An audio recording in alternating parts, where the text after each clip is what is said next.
नमस्कार साथियों, N study point पे आप सबका हार्दिक स्वागत है। आज की क्लास में हम जानेंगे राज्यसभा के पद अधिकारियों के बारे में कि राज्यसभा में जैसे हमने लोकसभा में पढ़ा था कि अध्यक्ष होता है, उपाध्यक्ष होता है, एक पदेन अध्यक्ष भी होता है। ठीक है, तो राज्यसभा में कैसे होते हैं तो इसके बारे में हम आज जानेंगे। ठीक है, कि राज्यसभा में कौन कौन अध्यक्ष होता है।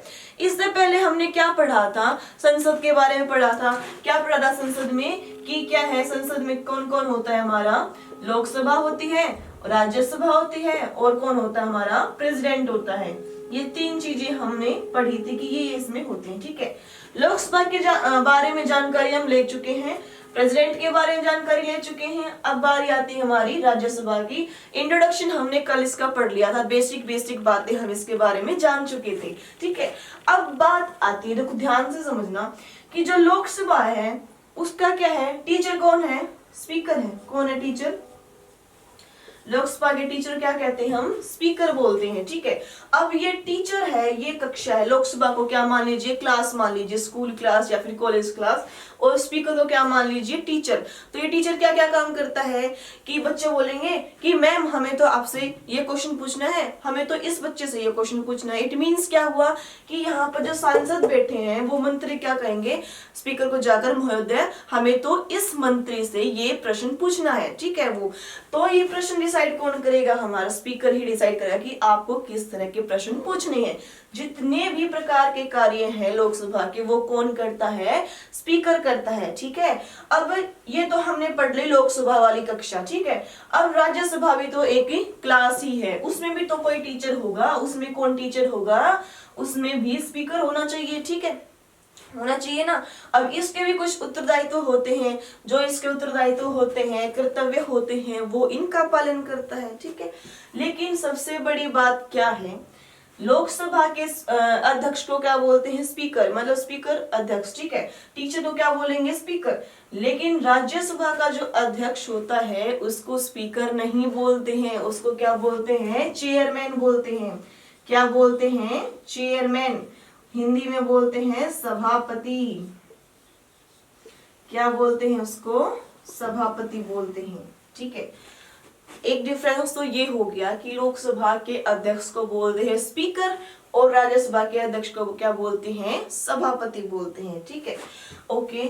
अब बात आती है कि जो लोकसभा है ना उसका जो स्पीकर होता है वो कैसे चुनता है। हमने पिछली कक्षा में पढ़ा था कि इसको कौन चुनेंगे, सांसद ही अपने में से किसी और को क्या बनाएंगे, स्पीकर बनाएंगे। मतलब ये क्या होता है, ये क्या होता है, एमपी होता है, मेंबर ऑफ पार्लियामेंट होता है। मतलब इसने दो परीक्षाएं दी हैं। पहले तो ये क्या है, एमपी की सीट पे इन्होंने इलेक्शन लड़ा, और फिर क्या है, ये उन सांसदों में से चुनकर बाहर आया है। मतलब कितने कितने टेस्ट दिए इन्होंने, 2 टेस्ट दिए हैं, 2 बार परीक्षा पास की है इन्होंने। ठीक है, लेकिन जो चेयरमैन होता है वो क्या होता है, एमपी नहीं होता है। क्यों नहीं होता है एमपी, क्योंकि ये राज्यसभा का सदस्य नहीं होता है। क्यों, क्योंकि वास्तव में जो चेयरमैन होता है राज्यसभा का वो कौन होता है, हमारा उपराष्ट्रपति होता है। कौन होता है, उपराष्ट्रपति होता है। ठीक है, तो दूसरा अंतर हमने ये समझा कि जो लोकसभा का अध्यक्ष है वो इन्हीं सांसदों में से चुना जाएगा, लेकिन जो राज्यसभा का अध्यक्ष है वो कौन होगा, हमारा उपराष्ट्रपति। अध्यक्ष न बोलकर उसको हम क्या बोलेंगे, चेयरमैन बोलेंगे, सभापति बोलेंगे। ठीक है, अब इतना बात तो हमने समझ लिया। अब दूसरी बात क्या आती है कि इनका निर्वाचन कैसे होता है। हमने स्पीकर का निर्वाचन पढ़ा था कि राष्ट्रपति के पास 3 मेंबर जाएंगे, फिर उनको शपथ दिलाएंगे, फिर वो क्या करेंगे, उनमें से एक को क्या चुनेंगे, स्पीकर को चुनेंगे। ठीक है, तो इसमें हम अंतर समझते हैं। ठीक है, ये लिख ली हमने लोकसभा और ये समझ ली हमने राज्यसभा। अब निर्वाचन आते हैं, निर्वाचन, स्पीकर का निर्वाचन तो हमने पढ़ लिया था।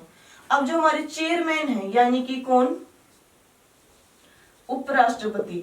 अब राज्यसभा के बहाने हम क्या पढ़ लेंगे, उपराष्ट्रपति को कंप्लीट पढ़ लेंगे। ठीक है, कौन है हमारे चेयरमैन, उपराष्ट्रपति होते हैं। ठीक है, अब इनका निर्वाचन कैसे होता है ये बात हम समझेंगे। उपराष्ट्रपति कौन है हमारे? जगदीप धनखड़, जो कि राजस्थान के झुंझुनू जिले से क्या करते हैं? बिलोंग करते हैं। ठीक है, उससे पहले क्या थे? जगदीप धनखड़ पश्चिम बंगाल के राज्यपाल हुआ करते थे। ठीक है, अब क्या बात आती है, इनका चुनाव कैसे होता है? लोकसभा प्लस राज्यसभा के सदस्यों द्वारा इनको क्या किया जाता है? निर्वाचित किया जाता है। क्या किया जाता है? निर्वाचित। फिर आपके मन में सवाल पैदा होगा कि मैम इससे पहले तो आपने हमें राष्ट्रपति भी पढ़ाया था, उसमें भी आपने लिखा था कि जो राष्ट्रपति का निर्वाचन है उसमें क्या होता है? लोकसभा और राज्यसभा पार्टिसिपेट करती है। जी नहीं, मैंने ये नहीं कहा था। मैंने कहा था कि राष्ट्रपति में लोकसभा और राज्यसभा प्लस विधानसभा के निर्वाचित सदस्य पार्टिसिपेट करते हैं। कौन सदस्य पार्टिसिपेट करते हैं? निर्वाचित। एक होता है निर्वाचित और एक होता है मनोनीत। मनोनीत सदस्य राष्ट्रपति के इलेक्शन में पार्टिसिपेट नहीं करते हैं, लेकिन जो हमारे उपराष्ट्रपति होते हैं उसमें लोकसभा राज्यसभा के निर्वाचित सदस्य भी पार्टिसिपेट करते हैं और क्या है? मनोनीत सदस्य भी पार्टिसिपेट करते हैं। ये बात बहुत बार परीक्षा में पूछी जा चुकी है, इसको बहुत ध्यान से समझना। ठीक है, जब तक आपके कॉन्सेप्ट क्लियर नहीं होंगे क्वेश्चन भी नहीं बन सकते हैं। बाकी काम तो सारा रट्टाफिकेशन का ही होता है। अब राष्ट्रपति का कैसा होता है? लोकसभा राज्यसभा विधानसभा के निर्वाचित सदस्य। ठीक है, और उपराष्ट्रपति का लोकसभा और राज्यसभा के समस्त सदस्यों के द्वारा क्या चुना जाता है? उपराष्ट्रपति को चुना जाता है। ठीक है, ओके, एक अंतर तो ये हमने समझ लिया। अब बात आती है कि इसको कौन कौन चुनता है? लोकसभा प्लस में राज्यसभा। अच्छा, और स्पीकर को कौन चुनता है? सिर्फ लोकसभा। ऐसा क्यों? ये तो सांसद हो गया, ये सांसद नहीं है, तो इसने क्या है? इसने भी तो डबल परीक्षा पास की है। इसने लोकसभा के सदस्यों ने भी इसको बनाने की इच्छा जाहिर की और राज्यसभा के भी, मतलब दो सदनों ने इसको क्या बनाया है? सभापति बनाया। ठीक है, अब बात ये आती है कि 108 आर्टिकल के तहत जब इनकी क्या बुलाई जाती है? संयुक्त बैठक, ज्वाइंट मीटिंग बुलाई जाती है। किनकी? लोकसभा और राज्यसभा की जब क्या बुलाई जाती है? ज्वाइंट मीटिंग बुलाई जाती है। तो आपसे मेरा क्वेश्चन है कि उसकी अध्यक्षता कौन करेगा? जब संयुक्त बैठक होगी उसकी अध्यक्षता स्पीकर करेगा या फिर उपराष्ट्रपति करेगा या फिर राष्ट्रपति करेगा? आगे वीडियो देखने से पहले कमेंट में जरूर बताना ये बात। तो ज्वाइंट मीटिंग की बैठक कौन करेगा? हमारा स्पीकर करेगा। कौन करेगा? स्पीकर करेगा। ठीक है, अब ये बताओ, आपके मन में फिर सवाल पैदा होगा कि उपराष्ट्रपति क्यों नहीं कर सकता? अब क्यों नहीं कर सकता, इसका आंसर मैं देने वाली हूँ। उपराष्ट्रपति क्यों नहीं कर सकता? अब ये बताइए, ज्वाइंट मीटिंग जो ज्वाइंट सीटिंग है वो बैठती ही क्यों है? बिल बनाने के लिए, एक्ट बनाने के लिए, और वो बिल तब तक एक्ट नहीं बन सकता जब तक उस पर राष्ट्रपति के सिग्नेचर नहीं हो गई। ठीक है, समझ रहे हो ना कि ज्वाइंट मीटिंग क्यों बैठती है? हमारी बिल बनाने के लिए, और उस बिल पर जब तक हमारे प्रेसिडेंट के सिग्नेचर नहीं हो जाते तब तक वो एक्ट नहीं बन सकता। बात यही ना। अब खुदा ना खास्ता क्या हो जाए, प्रेसिडेंट का स्वास्थ्य खराब हो जाए, वो अपने पद से त्याग पत्र दे दें, या फिर उनकी मृत्यु हो जाए, या फिर क्या है वो छुट्टी पर या कुछ भी हो, वो अब मतलब राष्ट्रपति का पद खाली है, तो क्या उस टाइम पे भारत गणतंत्र नहीं रहेगा क्या? या फिर उसका पद खाली रहेगा? भारतीय संविधान में यह प्रावधान किया गया है कि राष्ट्रपति का पद कभी भी खाली नहीं रह सकता है। क्या है? उस अगर मृत्यु हो जाती है या फिर त्याग पत्र दे देते हैं तो 6 महीने के अंदर अंदर इलेक्शन करवाने जरूरी है। अब इस 6 महीने तक कार्य कौन करेगा? क्या वो पद खाली रहेगा? नहीं। कौन कार्य करेगा? उपराष्ट्रपति कार्य करेगा। समझे इस बात को? अब ये बिल लेकर आए लोकसभा और राज्यसभा, प्रेसिडेंट है नहीं, उन्होंने त्याग पत्र दे दिया, या फिर उनको हटाया गया है, या फिर उनकी मृत्यु हो गई है, तो अब ये एक्ट कैसे बनेगा? तो राष्ट्रपति की जगह कौन कार्य करता है उस टाइम पे? उपराष्ट्रपति ही उस बिल पर क्या करेगा? हस्ताक्षर करेगा और उसको एक्ट बनाएगा। इसलिए क्या है, जो ज्वाइंट मीटिंग होती है, संयुक्त बैठक होती है, उसका अध्यक्ष क्या है? उपराष्ट्रपति नहीं कर, उसकी अध्यक्षता उपराष्ट्रपति नहीं कर सकता है। आई बात समझ में? अब आपके मन में एक सवाल और पैदा हो रहा होगा कि मैम जो ये प्रेसिडेंट है इसके इलेक्शन में निर्वाचित सदस्य क्यों पार्टिसिपेट करते हैं, मनोनीत सदस्य क्यों पार्टिसिपेट नहीं करते? अच्छा, एक बात मान लीजिए मैं हूं, ठीक है, मैंने आपको जॉब दे दी और पीछे मैं आपको कहूं कि तू मुझे वोट तो देगा ना, तो यही बात राष्ट्रपति के साथ है। मनोनीत तो राष्ट्रपति ही करता है ना, तो मनोनीत सदस्य कैसे पार्टिसिपेट कर सकते हैं जब मनोनीत राष्ट्रपति के द्वारा किए जाते हैं। अब राष्ट्रपति ने मनोनीत कर दिए तो वो तो उसी व्यक्ति को वोट देंगे ना जिन्होंने उसको मनोनीत किया है, जिन्होंने उसको जॉब दी है। इसलिए क्या है, राष्ट्रपति के इलेक्शन में क्या होगा, सिर्फ और सिर्फ निर्वाचित सदस्य पार्टिसिपेट करते हैं। ठीक है, इतनी बात समझ में आ गई। अब आगे समझते हैं जो लोकसभा का स्पीकर होता है उसका कार्यकाल कितना होता है। लोकसभा के स्पीकर का कार्यकाल कितना होता है, हमारे 5 साल होता है। कितने साल होता है, 5 साल। वो 5 साल के लिए क्या चुना जाता है, एमपी चुना जाता है। ठीक है, अब मुझे ये बताइए कि जो राज्यसभा का चेयरमैन है उसका कार्यकाल कितना होता है, कमेंट बॉक्स में जरूर बताना। ठीक है, देखने से पहले अब लोकसभा में एक स्पीकर होता है, एक क्या होता है, डिप्टी स्पीकर होता है। क्या होता है, डिप्टी स्पीकर होता है। एक स्पीकर और दूसरा डिप्टी स्पीकर। इसका कार्यकाल कितना होता है, इसका भी 5 साल होता है। कितना होता है, 5 साल। और दोनों क्या होते हैं, मेंबर ऑफ पार्लियामेंट होते हैं, एमपी होते हैं। ठीक है, अब क्या है, एग्जामिनर कैसे क्वेश्चन पूछता है आपसे कि राज्यसभा के चेयरमैन का कार्यकाल बताएं। हमें सीधा सीधा पूछेगा कि उपराष्ट्रपति का कार्यकाल क्या है, तो हमारे दिमाग में सीधा 5 साल ही आएगा। लेकिन वो घुमाकर क्वेश्चन पूछता है क्या, कि राज्यसभा का चेयरमैन कितने साल तक कार्य करता है, तो आपका आंसर क्या होगा कि 6 साल तक। क्यों 6 साल तक, क्यों कहा आपने, क्योंकि कल हमने पढ़ा था कि राज्यसभा के सदस्यों का कार्यकाल कितना होता है, 6 साल होता है। और हर 2 साल के बाद 1/3 सदस्य क्या हो जाते हैं, रिटायर हो जाते हैं। तो आपने क्या है, चेयरमैन को क्या समझ लिया, राज्यसभा का सदस्य समझ लिया, लेकिन वो राज्यसभा का सदस्य नहीं होता है। ठीक है, वह एमपी नहीं होता है। इसलिए उपराष्ट्रपति का कार्यकाल कितना होता है, हमारा 5 वर्ष का कार्यकाल होता है। और जो इसका वाइस चेयरमैन होता है उसका कार्यकाल कितना होता है, डिप्टी चेयरमैन जो होता है इसका, उसका कार्यकाल कितना होता है, 6 वर्ष होता है। डिप्टी चेयरमैन का कार्यकाल कितना होता है, 6 वर्ष होता है। अब फिर एक और सवाल पैदा हुआ कि जो स्पीकर है लोकसभा का वो किसको इस्तीफा देगा, डिप्टी स्पीकर को। किसको देगा, डिप्टी स्पीकर को। और डिप्टी स्पीकर किसको इस्तीफा देगा, अपना त्याग पत्र देगा, स्पीकर को। ये बात तो समझ में आ गई। लेकिन राज्यसभा का चेयरमैन किसको इस्तीफा देगा। मैं दावा कर सकती हूँ कि इसमें आप बहुत ज्यादा लोग क्या आंसर देंगे, डिप्टी चेयरमैन को। लेकिन ऐसा नहीं है। हम पढ़ते हैं कि उपराष्ट्रपति किसको अपना त्याग पत्र देता है, प्रेसिडेंट को। किसको देगा, प्रेसिडेंट को अपना त्याग पत्र देगा। चेयरमैन है लेकिन क्या है, वो उपराष्ट्रपति तो भी है। अगर राज्यसभा का त्याग पत्र चेयरमैन त्याग पत्र देगा, वो कौन है, उपराष्ट्रपति है। और उपराष्ट्रपति किसको त्याग पत्र देता है, चेयरमैन उसको, प्रेसिडेंट को देता है। ठीक है, तो किसको त्याग पत्र देगा, वो प्रेसिडेंट को त्याग पत्र देगा अपना। ठीक है, मैम आप कब से प्रेसिडेंट वाइस प्रेसिडेंट बोल रहे हो, इनके बीच में अंतर है क्या कुछ। अब क्या है, हमने लोकसभा और राज्यसभा के बीच के जो स्पीकर और चेयरमैन है उनके बीच का तो अंतर समझ लिया।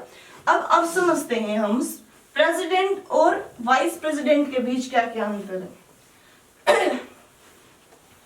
ये लिख लिया हमने प्रेसिडेंट और ये लिख लिया हमने वाइस प्रेसिडेंट। ठीक है, तो सबसे पहली बात तो क्या है, ये दोनों क्या है, संवैधानिक पद हैं। हमारे संविधान में इनके लिए आर्टिकल लिखे गए हैं, तो इसलिए संवैधानिक पद है। और दूसरी बात क्या आती है, इनके बीच में क्या अंतर पाया जाता है, योग्यता को लेकर अंतर पाया जाता है। किसको लेकर, योग्यता को लेकर। प्रेसिडेंट के लिए क्या है, लोकसभा का सदस्य बनने की काबिलियत होनी चाहिए, उसमें तभी वो राष्ट्रपति बन सकता है। लोकसभा का सदस्य होना जरूरी नहीं है, सिर्फ काबिलियत होनी चाहिए कि तू लोकसभा का सदस्य बन सकता है। ठीक है, और वाइस प्रेसिडेंट में क्या होता है कि वो राज्यसभा का सदस्य बनने की काबिलियत रखता हो। बनना जरूरी नहीं है, ध्यान रखना, क्या है, सिर्फ काबिलियत रखनी जरूरी है। ठीक है, उम्र तो दोनों में सेम ही है, कितनी, 35 वर्ष। ठीक है, और दूसरा अंतर क्या है योग्यता में, कि इसका इलेक्शन तो क्या होता है, सिर्फ निर्वाचित सदस्यों का, अभी अभी पढ़ा था हमने। और इसका क्या होता है, निर्वाचित प्लस में मनोनीत, मतलब कि समस्त सदस्य क्या करेंगे, पार्टिसिपेट करेंगे। ठीक है। तीसरा क्या अंतर होता है शपथ का, क्या होता है शपथ। जो हमारे राष्ट्रपति होते हैं वो क्या है संविधान के संरक्षण के रूप में क्या लेते हैं शपथ लेते हैं, लेकिन उपराष्ट्रपति ऐसी कोई भी शपथ ग्रहण नहीं करते हैं। ठीक है। और क्या अंतर हो सकता है, एक सैलरी में अंतर होता है, इनकी 4 लाख होती है। ये ध्यान रखना कि ये राज्यसभा के चेयरमैन के रूप में सैलरी नहीं लेते, ये उपराष्ट्रपति के रूप में सैलरी लेते हैं 4 लाख। और प्रेसिडेंट कितनी होती है 5 लाख इनकी सैलरी होती है। ठीक है। और क्या है, अब बात आती है कि जब प्रेसिडेंट को जब हटाने की बात आती है, जो प्रेसिडेंट अपना त्याग पत्र देगा वो किसको देगा, वाइस प्रेसिडेंट को। प्रेसिडेंट त्याग पत्र किसको देगा, वाइस प्रेसिडेंट को। और वाइस प्रेसिडेंट किसको त्याग पत्र देगा, हमारे प्रेसिडेंट को। मतलब ये उल्टा खेलते रहते हैं एक दूसरे के साथ। ठीक है। ओके। अब बात आती है कि जब हटाने की बात आती है, मतलब इम्पीचमेंट ऑफ प्रेसिडेंट, राष्ट्रपति के ऊपर महाभियोग, इम्पीचमेंट क्या है, इम्पीचमेंट ऑफ प्रेसिडेंट। तो इसमें क्या होता है, लोकसभा और प्लस लोकसभा का भी 2/3 बहुमत और राज्यसभा का भी 2/3 बहुमत चाहिए होता है, तब ही क्या है ये प्रक्रिया शुरू होती है, तभी राष्ट्रपति को हटाया जा सकता है। लेकिन वाइस प्रेसिडेंट में क्या है, और हटाने के बाद क्या है, 6 महीने के बाद इलेक्शन होना जरूरी है, तब तक उपराष्ट्रपति कार्यवाहक के रूप में कार्य करता रहेगा। लेकिन वाइस प्रेसिडेंट में क्या होता है, ये इम्पीचमेंट शब्द यूज नहीं होता। एम लक्ष्मीकांत में भी ये वर्ड गलत यूज किया गया है। जो हमारे बेयर एक्ट है संविधान का, उसमें इम्पीचमेंट शब्द यूज नहीं किया गया है। उसमें राष्ट्रपति के लिए रिमूवल ऑफ वाइस प्रेसिडेंट शब्द का यूज किया गया है, न कि इम्पीचमेंट का। ठीक है। अब इसमें फर्क क्या है, हमने राष्ट्रपति का तो पढ़ा कि लोकसभा का 2/3, राज्यसभा का 2/3, तब ही राष्ट्रपति को हटाया जा सकता है। लेकिन जो वाइस प्रेसिडेंट होता है ना, उसके लिए सिर्फ किसकी जरूरत होती है, हमारी राज्यसभा की ही जरूरत होती है। और सिर्फ साधारण बहुमत द्वारा क्या है, राष्ट्रपति उपराष्ट्रपति को क्या है हटाया जा सकता है, साधारण बहुमत के द्वारा। ये साधारण बहुमत क्या होता है, मान लीजिए कि राज्यसभा की बैठक चल रही है, उसमें 100 सदस्य मौजूद है। ठीक है। अब उन्होंने कहा ये आदमी ठीक नहीं लग रहा, अच्छे से काम नहीं कर रहा, इसको हटाते हैं। ठीक है। उनके मन में आ गई, तो 100 में से क्या 51 ने हाँ कर दी, तो हटा दिया जाएगा। किसको, उपराष्ट्रपति को। मैम क्या फिर इसमें लोकसभा की कोई भागीदारी नहीं होती, लोकसभा को क्या सिर्फ बताया जाता है कि क्या हम उपराष्ट्रपति को हटा रहे हैं, उनको सिर्फ सिग्नेचर करना होता है। अगर वो मना कर दें तो ऐसा नहीं होता, वो कर ही देते हैं। ठीक है। तो क्या है, सिर्फ साधारण बहुमत के द्वारा उपराष्ट्रपति को हटाया जा सकता है। और एक मेन बात क्या है कि जिस प्रकार राष्ट्रपति का पद खाली होने पर 6 महीने के अंदर इलेक्शन होना जरूरी है ताकि भारत गणतंत्र बना रहे, लेकिन उपराष्ट्रपति में कोई ऐसी बात नहीं लिखी गई है। अगर वाइस प्रेसिडेंट हटता है तो 6 महीने के अंदर इलेक्शन होना कोई भी जरूरी नहीं है। ठीक है। इतनी सारी बातें हमने समझी, राज्यसभा के चेयरमैन और लोकसभा के स्पीकर के बारे में हमने समझा, और वाइस प्रेसिडेंट और प्रेसिडेंट के बीच में क्या अंतर हमने इसको समझा। अब क्या है, आगे क्लास में हम और पढ़ेंगे। मैं आशा करती हूँ कि आपको ये वीडियो बहुत पसंद आएगी और अच्छे से समझ में आई होगी। आपने ये क्वेश्चंस पहली बार सुने होंगे कि ऐसा क्यों होता है। ये यूपीएससी के पैनल में पूछे जाता है, इंटरव्यू में जो ये क्वेश्चन था ना कि उपराष्ट्रपति ज्वाइंट मीटिंग की अध्यक्षता क्यों नहीं करता है, ये क्या है जो राजस्थान पीसीएस होता है RSA, इसके इंटरव्यू में प्रश्न पूछा गया था। ठीक है। जब तक हमारे कॉन्सेप्ट क्लियर नहीं होते तब तक हम क्वेश्चन अटेम्प्ट नहीं कर पाते हैं। ठीक है। मैं आशा करती हूँ कि आपको ये वीडियो पसंद आएगी। अगर पसंद आए तो लाइक, शेयर, कमेंट और सब्सक्राइब करना न भूलें। धन्यवाद साथियों।